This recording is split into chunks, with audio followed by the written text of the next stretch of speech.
The autumn breeze carried the sound of cheering across Riverside High's pristine campus as Emma Riley led the cheerleading squad through their opening ceremony performance. Her golden ponytail caught the morning light as she executed a perfect aerial cartwheel, landing with the grace that had made her the youngest captain in the school's history. At 18, she embodied everything Riverside celebrated: talent, dedication, and an infectious smile that seemed to brighten even the gloomiest Seattle days. From his position on the stage, student body president Nathan Parker couldn't take his eyes off her. Like everyone else in the audience, he was captivated by the way Emma commanded attention, how her enthusiasm seemed to radiate through the entire squad. But unlike his peers, who saw only the dazzling surface, Nathan noticed something else, a fleeting shadow that crossed her face between moves, gone so quickly he might have imagined it. "Remarkable performance as always, Miss Riley," Principal Matthews commented after the ceremony. "You've really outdone yourself this year." "Thank you, sir," Emma replied, her smile never wavering. The whole squad worked incredibly hard. Nathan watched as she graciously deflected compliments, redirecting praise to her teammates. There was something both fascinating and mysterious about the way she carried herself, confident yet somehow distant, like a star that shone brightly but remained forever out of reach. "Hey, Emma," called out Sophia Martinez, one of the popular girls. "We're hitting the Grove after school to celebrate the start of senior year. You have to come." "I wish I could," Emma responded with what appeared to be genuine regret. "But I've got family obligations tonight. Maybe next time?" It was always next time with Emma Riley. Nathan had noticed this pattern over the past year, how she never joined the after-school activities despite being one of the most popular students, how she disappeared immediately after cheerleading practice, how she smiled and chatted with everyone but revealed nothing about herself. As student body president, Nathan had plenty of opportunities to observe these details. Their paths crossed frequently in student council meetings, where Emma represented the cheerleading squad. She was articulate and passionate about school spirit, yet somehow managed to maintain an invisible barrier between herself and others. "You know," his best friend Marcus commented during lunch, "for someone who claims to be focused on his presidential duties, you spend an awful lot of time watching Emma Riley." Nathan felt his cheeks warm. "I'm just concerned. Haven't you noticed how she's always alone despite being surrounded by people?" "Maybe she's just private," Marcus shrugged. "Not everyone needs to broadcast their life story." But Nathan couldn't shake the feeling that there was more to Emma's story. Coming from one of Seattle's most prominent families, he'd been raised to notice things others missed. His father, a successful business mogul, had always taught him that true character was revealed in the quiet moments when people thought no one was watching. The first few weeks of senior year passed in a blur of activities. Nathan found himself looking forward to student council meetings more than ever, secretly thrilled whenever he had a reason to interact with Emma. She was different from the other girls he knew, there was a depth to her, a quiet strength that showed in the way she handled responsibilities and challenges. One rainy afternoon, they ended up working late on homecoming preparations. Nathan couldn't help but notice how Emma kept checking her phone, a worried crease between her brows. "Everything okay?" he asked, trying to sound casual. "Oh, yes," she replied quickly, too quickly. "Just checking the time. I should actually get going." "I could give you a ride," he offered, gesturing to the downpour outside. "My car's in the parking lot." "Thanks, but I'm fine," Emma insisted, already gathering her things. "I like the rain." As she hurried away, Nathan caught a glimpse of something in her expression, not just worry, but fear. It was so at odds with her usual confident demeanor that it stopped him in his tracks. That night, unable to sleep, Nathan found himself thinking about Emma's contradictions. The girl who could command attention in front of hundreds yet shied away from simple social interactions. The student who maintained perfect grades despite her demanding role as cheerleading captain. The social butterfly who never seemed to land anywhere long enough to form real connections. Little did he know that fate was about to give him a glimpse behind the carefully constructed facade Emma had built around herself. In the darkness of that rainy night, the truth he would discover would change both their lives forever.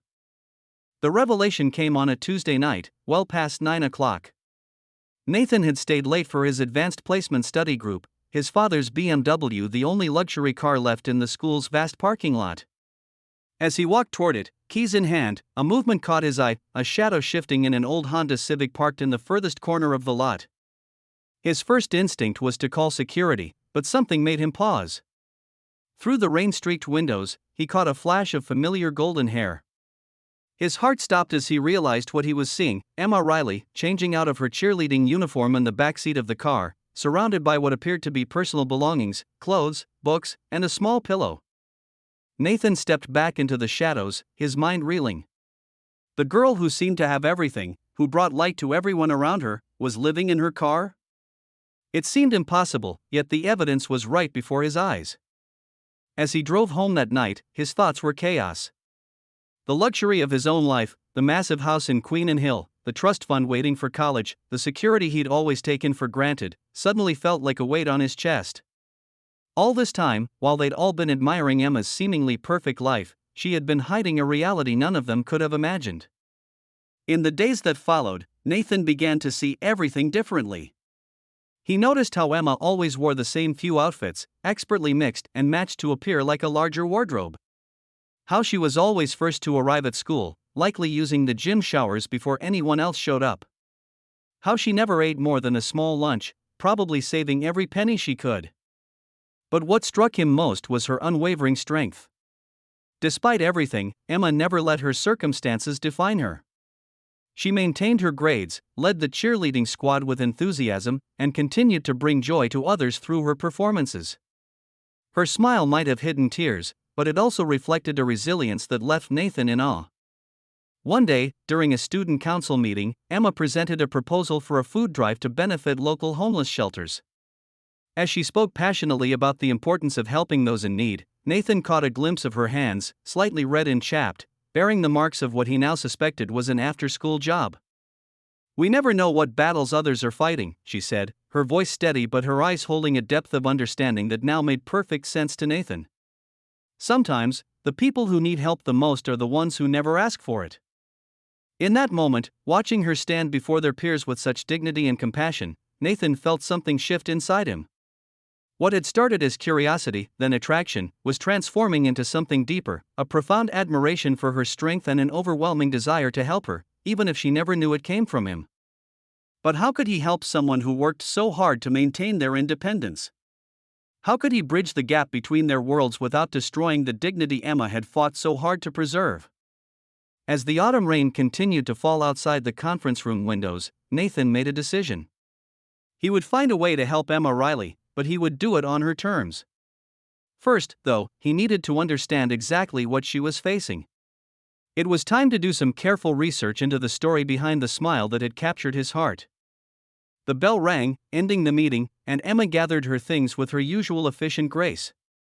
As she walked past him, their eyes met briefly, and Nathan saw again that flicker of something behind her cheerful facade, a weight that no 18-year-old should have to carry alone. "Great proposal, Emma," he said softly. "Thanks, Nathan," she replied with her usual smile, but for the first time, he noticed how it didn't quite reach her eyes. "See you tomorrow." As he watched her leave, Nathan knew that tomorrow would be different. Tomorrow, he would begin his mission to help the girl who had taught him that sometimes the brightest lights cast the darkest shadows. The Seattle rain had finally given way to a rare autumn sunset when Nathan Parker began his investigation into Emma Riley's life. His father's connections made it surprisingly easy to piece together the tragic story behind her carefully maintained facade. 7 years ago, Thomas Riley had been a respected construction foreman, known for his dedication to safety and his crew's well-being. The accident that took his life, a catastrophic equipment failure, should never have happened. The subsequent investigation revealed corporate negligence, but the company's high-powered lawyers had managed to reduce the settlement to a fraction of what the Riley family deserved. The insurance money had barely covered the funeral expenses and outstanding medical bills. Then, 3 years later, Catherine Riley was diagnosed with an aggressive form of multiple sclerosis. The astronomical cost of her treatments had quickly depleted what little savings remained. Their story was in the local papers a few years ago, Nathan's father commented when he carefully broached the subject over dinner. Terrible situation. The mother was a kindergarten teacher before she got sick. I remember thinking someone should have done more for them. Nathan pushed his barely touched salmon around his plate. And no one did? These things happen more often than you'd think, son, Richard Parker replied, his expression troubled. Sometimes the system fails the very people it's supposed to protect. That night, Nathan lay awake in his king-sized bed, thinking about Emma sleeping in her cramped Honda Civic. The autumn nights were getting colder, and he'd noticed her wearing the same threadbare jacket day after day. His own walk-in closet was stuffed with designer clothes he barely wore. The next morning, he arrived at school early, parking his BMW near Emma's usual spot. Sure enough, her car was already there, and through the pre-dawn darkness, he could see her making her way to the gym's side entrance, gym bag in hand. Nathan waited until she was inside before approaching her car. What he saw through the windows made his heart ache. The back seat had been converted into a makeshift bed, with a sleeping bag and small pillow carefully arranged to look inconspicuous during the day. A plastic storage container held neatly folded clothes, while another contained textbooks and school supplies. Everything was organized with military precision, maximizing the tiny space. But it was the small details that really got to him: a framed photo of Emma with her parents from happier times, a string of battery-operated fairy lights that must provide illumination for late-night studying, and a small stuffed elephant that looked well-loved and worn. Over the next few weeks, Nathan began his careful campaign of anonymous assistance. He started small, leaving a new warm jacket folded neatly by her car one morning with a simple note, "From someone who cares." He watched from a distance as she discovered it, saw her initial suspicion give way to grateful acceptance as the temperature continued to drop. Encouraged by this success, he expanded his efforts. Gift cards to local grocery stores and cafes appeared mysteriously in her locker. When he overheard her worrying about a textbook she couldn't afford for her AP biology class, an used copy appeared on her desk the next day. Through his father's connections, Nathan also arranged for a random scholarship opportunity to be announced at school, one that Emma, with her excellent grades and demonstrated financial need, would be perfectly qualified for. He made sure the application process was discreet and dignity-preserving. But his most significant intervention came through his father's company. After some careful persuasion, Richard Parker agreed to launch a youth employment initiative at their corporate headquarters. The program offered flexible hours and above-average pay, exactly what Emma needed. "You know," Marcus commented one day, watching Nathan orchestrate another anonymous delivery, "you could just ask her out like a normal person." Nathan shook his head. "It's not about that.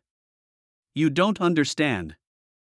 "Oh, I understand," Marcus interrupted. "You're falling in love with her, but instead of telling her, you're playing Secret Santa." Was he falling in love? Nathan hadn't allowed himself to examine his feelings too closely, too focused on finding ways to help without compromising Emma's pride. But there was no denying the way his heart raced whenever she was near, how he found himself mesmerized by her quiet strength and grace under pressure. Emma, meanwhile, was flourishing despite her challenges.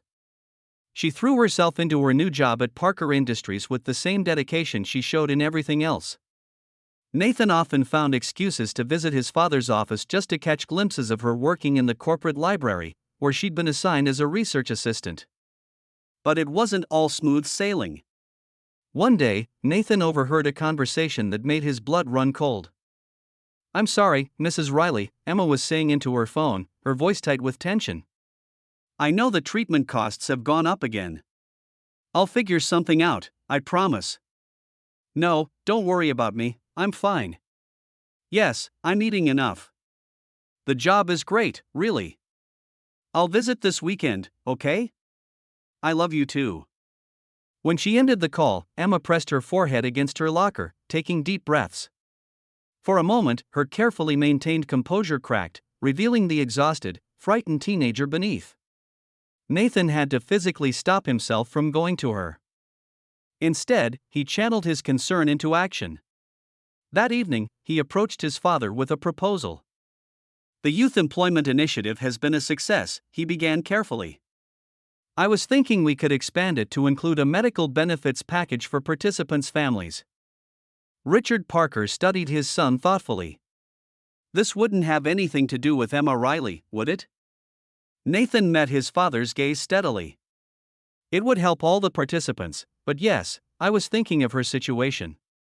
To his surprise, his father smiled. "You know, you remind me of myself at your age."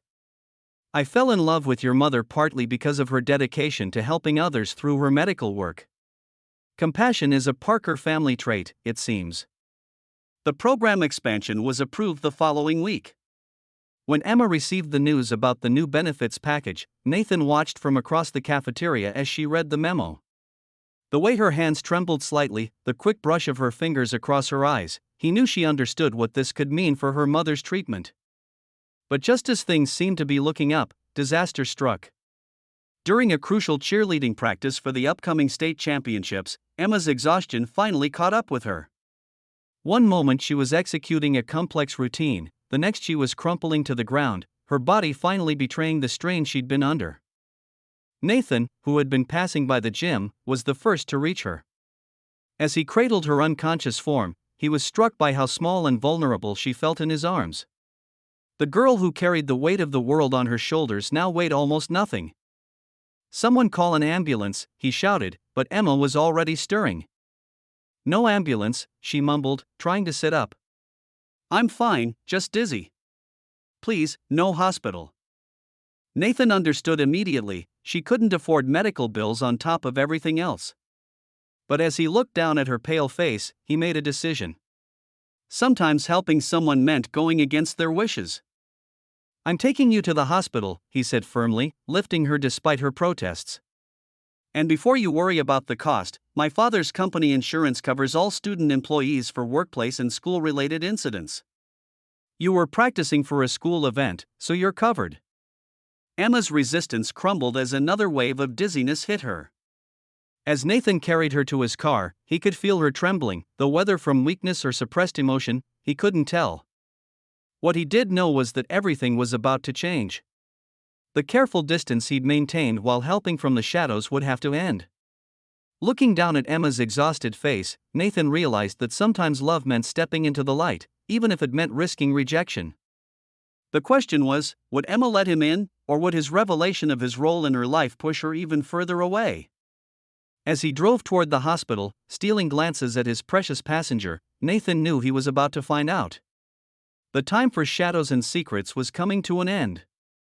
The emergency room's fluorescent lights cast harsh shadows across Emma's face as she sat on the examination bed, still in her cheerleading uniform. Nathan hadn't left her side, despite her weak protests that she would be fine on her own. Severe exhaustion, dehydration, and malnutrition, Dr. Sarah Anderson read from her chart, her kind eyes filled with concern. "Emma, when was the last time you had a proper meal?" Emma's fingers twisted in the thin hospital blanket. "I eat enough to get by." "Getting by isn't the same as staying healthy," the doctor replied gently. "Your body is telling you it needs more rest, more nourishment, more care." Nathan watched as Emma's carefully constructed walls began to crack. He saw the moment she realized she couldn't maintain her facade any longer, at least not in this sterile room where her physical state told its own story. "I can't afford to rest," she whispered, her voice breaking slightly. "My mom's treatments, the bills." "Emma," Nathan interrupted softly, making a decision. "I need to tell you something." Over the next half hour, as the autumn rain drummed against the hospital windows, Nathan confessed everything: his discovery of her situation, the anonymous help, his father's involvement in the employment program. He watched as understanding dawned in her eyes, followed by a complex mix of emotions he couldn't quite read. "So it was you," she said finally, her voice barely audible. "All this time. I wanted to help without making you feel. I didn't want to take away your independence," Nathan tried to explain. "I've seen how hard you work to maintain your dignity, to handle everything on your own. I respected that. I just couldn't stand by and do nothing." Emma was quiet for a long moment, staring out at the rain. When she finally spoke, her voice was thick with unshed tears. "Do you know what it's like? To wake up every morning knowing that your mother's life depends on how much money you can scrape together? To smile and cheer and pretend everything's fine while you're wondering if you'll have enough gas to drive to the hospital for visiting hours?" "No," Nathan answered honestly. "I can't imagine how hard it's been. But Emma, you don't have to carry this burden alone anymore." She turned to look at him then, really look at him, perhaps for the first time. "Why? Why would you do all this for me?" Nathan met her gaze steadily. Because you amaze me. Your strength, your resilience, your kindness, even when you had every reason to be bitter, you've never stopped trying to help others. That food drive you organized? I saw you putting your own groceries in the donation bin. Emma's eyes widened. You saw that? I've seen you, Emma. The real you, not just the cheerleader with the perfect smile. And. He paused, gathering his courage. I think I'm falling in love with that person. The confession hung in the air between them, as weighty as the rain clouds outside. Emma's lips parted in surprise, but before she could respond, a nurse entered with discharge papers and care instructions. The drive to Emma's mother's care facility was quiet, but it wasn't an uncomfortable silence. Something had shifted between them, a wall had come down, and in its place was a delicate bridge of understanding. Catherine Riley was awake when they arrived, her face lighting up at the sight of her daughter. Despite the ravages of her illness, she remained beautiful, with the same golden hair and warm eyes as Emma. Mom, Emma began, her voice trembling slightly, this is Nathan Parker.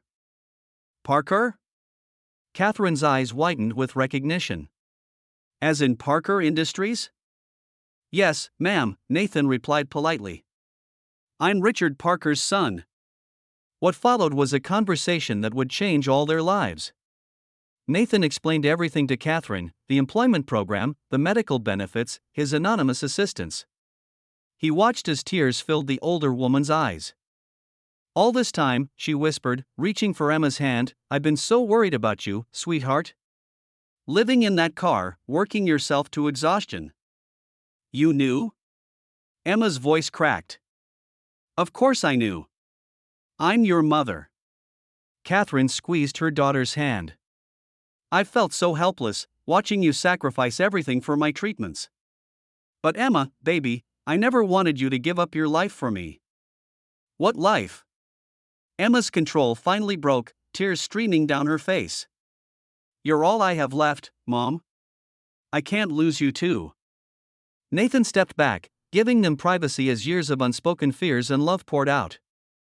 Through their tears, he heard Catherine telling Emma about her own youth, about falling in love with Thomas Riley when she was just a struggling student teacher and he was a construction worker taking night classes. Love doesn't care about bank accounts or social status, Catherine said finally, looking meaningfully at Nathan. It cares about the heart, about who people truly are inside. Later that night, as Nathan drove Emma back to the school parking lot, she was unusually quiet. He pulled up beside her Honda Civic, its lonely silhouette a stark reminder of everything she'd been through. Stay at my house tonight, he said suddenly. We have 5 empty guest rooms. Just for tonight. You need real rest, and it's supposed to freeze. Emma hesitated, and Nathan could see her wrestling with her pride. Finally, exhaustion won out. Just for tonight, she agreed softly. As they drove toward the Parker mansion on Queen and Hill, Emma suddenly spoke. I don't want your pity, Nathan. Good, because I don't pity you, he replied firmly. I admire you. There's a difference. She turned to look at him, her expression vulnerable in the darkness. I'm not sure I know how to let someone help me. I've been on my own for so long. Then we'll figure it out together, Nathan said simply. One day at a time. When they arrived, the housekeeper, Mrs. Martinez, took one look at Emma's exhausted face and went into full maternal mode. Soon, Emma found herself wrapped in a warm robe, sitting in a cozy kitchen with a bowl of homemade soup in front of her. Your father called, Mrs. Martinez told Nathan. He's working late but said to make sure your friend has everything she needs.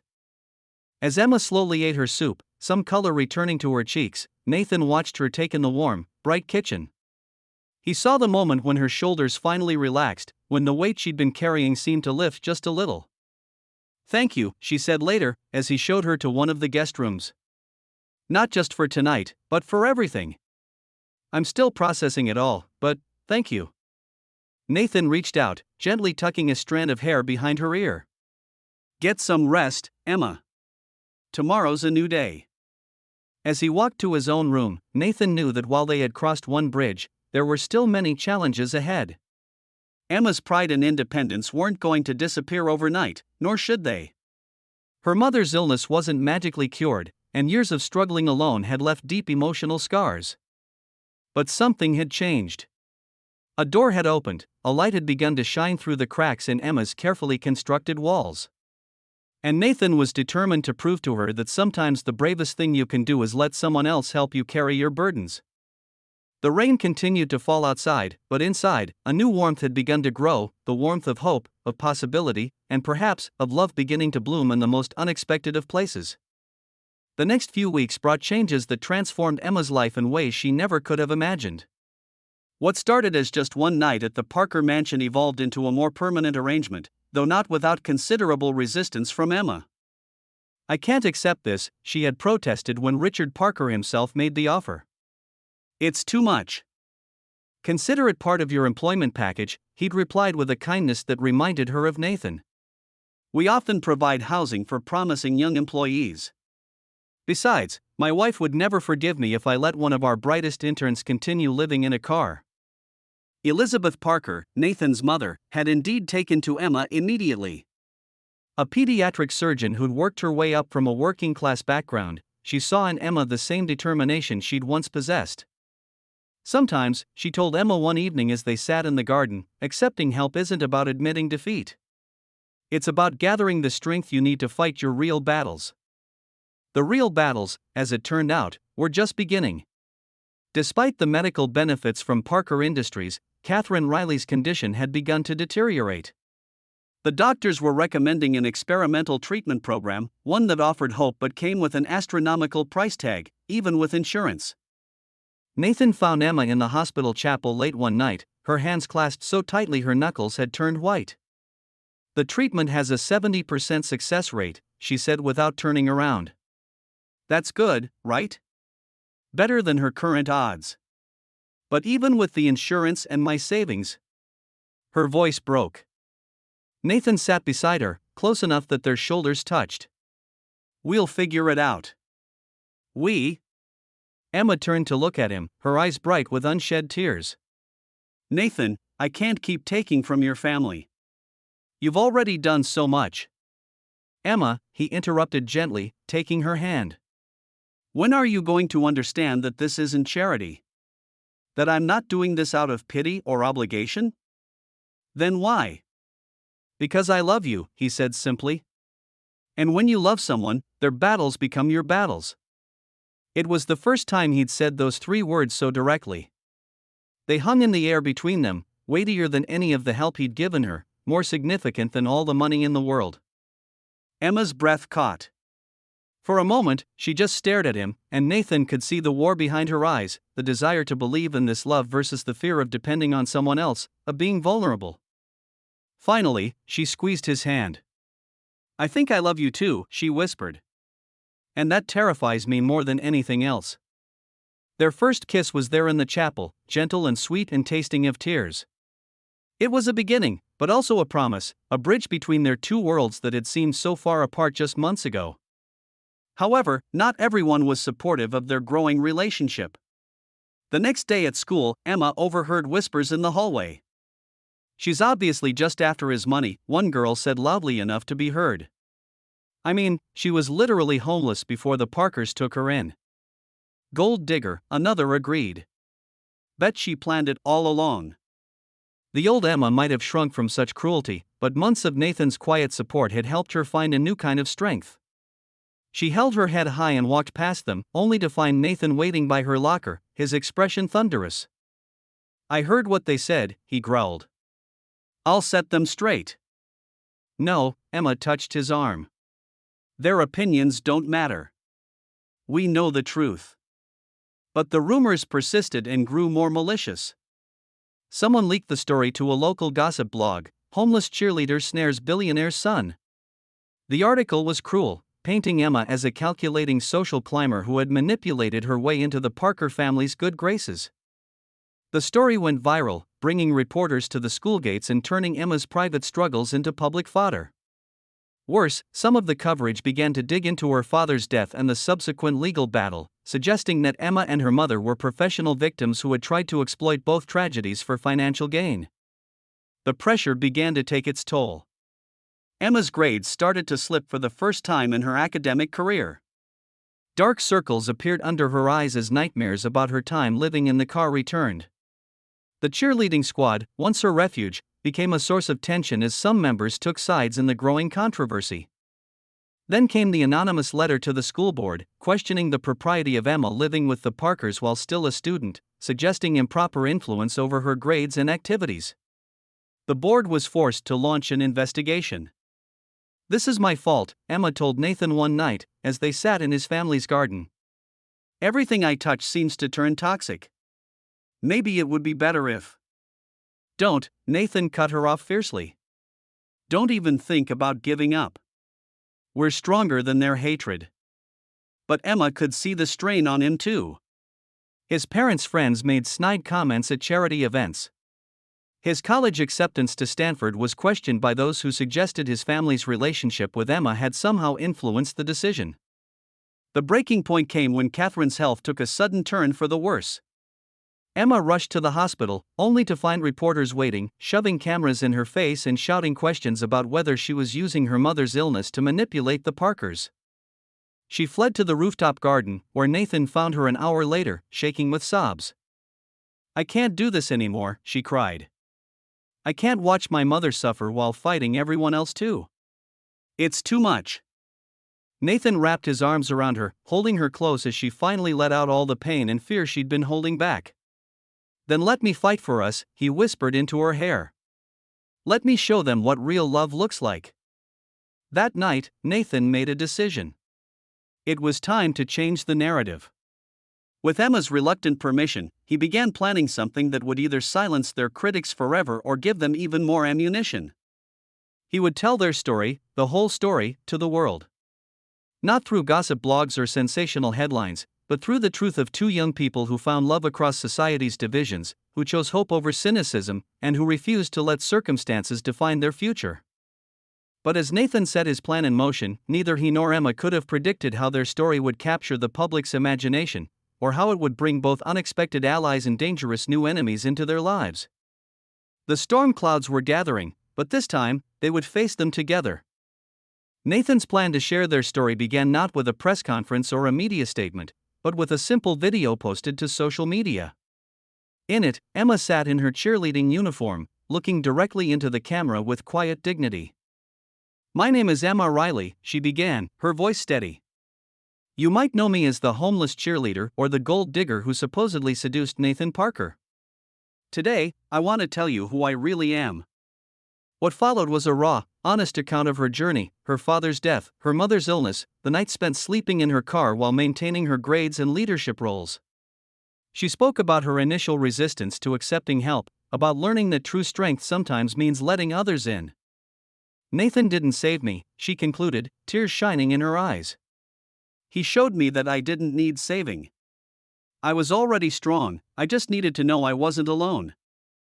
The video went viral for very different reasons than the scandal had. People began sharing their own stories of struggling through high school, of hiding homelessness, of fighting to keep their families together. #IStandWithEmma started trending as current and former students came forward with tales of how she had helped them through their own dark times. "Remember when you stayed late to tutor me in math?" one girl wrote. "I never told you, but we'd lost our house that week. Seeing you work so hard gave me hope. You bought me lunch every day for a month," another shared. "I thought you didn't notice I never had food, but you did. You never said anything, just shared like it was natural." Then came the biggest surprise. The cheerleading squad, led by Sofia Martinez, organized a fundraiser for Catherine's experimental treatment. They called it Cheering for Change, and it quickly spread to other school squads across the state. "Emma taught us that being a cheerleader isn't just about perfect routines," Sofia told a local news station. "It's about lifting people up when they're down. Now it's our turn to lift her up." The campaign caught the attention of a national morning show, which invited Emma and Nathan to share their story. This time, Nathan spoke too, his voice passionate as he addressed the critics. "People assumed I helped Emma because I pitied her," he said, taking her hand. "The truth is, she helped me more. She showed me what real courage looks like. What it means to face life's hardest moments with grace and compassion. I didn't fall in love with her despite her struggles, I fell in love with her because of how she faced them. The tide of public opinion began to turn. The school board's investigation, rather than finding impropriety, ended up commending Emma's resilience and academic achievements under extraordinary circumstances. Several board members even contributed to the treatment fund. But the real breakthrough came from an unexpected source. A group of former employees from the company responsible for Thomas Riley's death came forward with new evidence of corporate negligence. The case was reopened, and this time, with the Parker family's legal team involved, the company was forced to provide proper compensation. The settlement, combined with the fundraiser and insurance coverage, meant Catherine could not only receive the experimental treatment but also move to a better care facility. The day she was transferred, Emma found a surprise waiting in her new room, her father's old toolbox, restored and filled with cards from his former crew members sharing memories of his kindness and integrity. "Your father would be so proud of you," Catherine told Emma, her eyes bright with happy tears. "And not just because you've overcome so much. He'd be proud of the way you've done it, with kindness and dignity." As spring arrived, bringing cherry blossoms to the hospital garden where Catherine was showing remarkable improvement, Emma and Nathan faced one last challenge: college decisions. Emma had been accepted to several prestigious universities, including Stanford where Nathan was headed, but she hesitated. "I need to know I can do this on my own," she explained one evening as they sat in their garden spot. "That I'm not just following you because it's easier." Nathan understood. It was one of the countless things he'd grown to love about her, her need to stand on her own feet, to prove to herself as much as others that she was capable of charting her own course. So when Emma announced she'd accepted a full scholarship to Columbia University, Nathan wasn't surprised. Disappointed, yes, but also proud. They would be on opposite coasts, but their love had weathered far worse storms than distance. Graduation day dawned bright and clear. Emma, as valedictorian, her grades had recovered spectacularly, stood at the podium looking out at her classmates. Her mother sat in the front row in her wheelchair, healthier than she'd been in years, beside Elizabeth Parker, who held her hand like a sister. "Life rarely goes according to plan," Emma began her speech. "Sometimes it takes everything you thought you could count on and turns it upside down. In those moments, we have a choice. We can let our circumstances define us, or we can define ourselves by how we face them." She spoke about resilience, about the strength found in community, about learning that accepting help doesn't mean surrendering independence. But most of all, she spoke about love, not just romantic love, but the kind of love that builds bridges between people, that turns strangers into family, that transforms tragedy into triumph. "The sunshine we see isn't always the whole story," she concluded, her eyes finding Nathan's in the crowd. "Sometimes the brightest light comes after the darkest storm. Sometimes our greatest strength lies not in standing alone, but in letting others stand with us." 5 years later, Emma stood in another garden, this time at a newly opened youth center in Seattle. After graduating from Columbia and completing her master's in social work, she'd returned home to create a foundation supporting homeless students.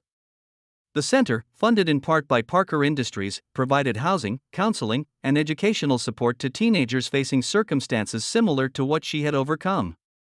Nathan, who had flown in from California where he was finishing his MBA, watched proudly as she cut the ribbon. They had maintained their relationship through college, growing stronger despite the distance, learning that love meant supporting each other's individual dreams even when those dreams led down different paths. "Ready for the next adventure?" he asked later, as they walked through the center's halls. Emma smiled, touching the small bump just beginning to show beneath her dress. Their first child, due in the spring, would be born into a world where both their families' stories, of hardship and triumph, of love and perseverance, would light the way forward. "As long as we're together," she replied, "I'm ready for anything." Above them, the Seattle sky was doing what it did best, raining and shining at the same time, creating a brilliant rainbow that arched over the city. It was, Emma thought, the perfect metaphor for life itself. Even in the midst of storms, light finds a way to break through, transforming tears into something beautiful. And sometimes, if you're very lucky, you find someone willing to dance with you in both the rain and the sunshine, someone who sees the strength in your struggles and the beauty in your resilience. Someone who helps you discover that the greatest love stories aren't about being rescued, but about finding someone who gives you the courage to rescue yourself.